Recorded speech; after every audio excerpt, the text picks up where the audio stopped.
మద్యం కుంభకోణం కేసులో అరెస్ట్ అయిన ఢిల్లీ మాజీ ఉప ముఖ్యమంత్రి మనీష్ సిసోడియా జైలు నుంచి విడుదలయ్యారు.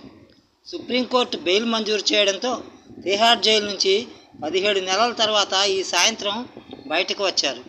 ఢిల్లీ మద్యం విధానం కేసులో గత ఏడాది ఫిబ్రవరిలో సిబిఐ అధికారులు అరెస్టు చేసిన విషయం తెలిసిందే.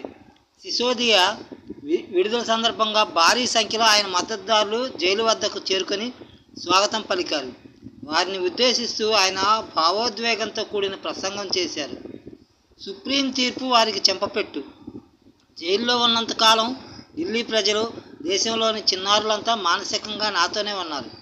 సుప్రీంకోర్టు తీర్పు నియంతృత్వానికి చెంపపెట్టు.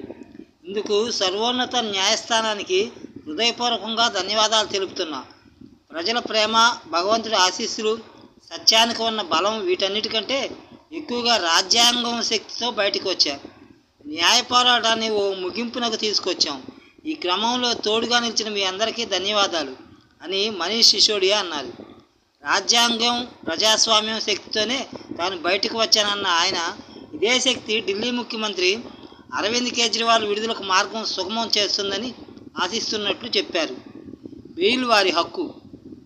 సిసోడియాకు బెయిల్ మంజూరు చేసే క్రమంలో సుప్రీం ధర్మాసనం కీలక వ్యాఖ్యలు చేసింది. ఏ నిందితుడిని కాలపరిమితి లేకుండా జైల్లో ఉంచలేరు. కేసు విచారణలో పురోగతి లేకపోయినా ఒక పరిమితి దాటిన తర్వాత ఆ వ్యక్తిని జైల్లో ఉంచడం సరికాదు. అలా కాదంటే ఆ వ్యక్తి హక్కులను హరించడమే అవుతుంది.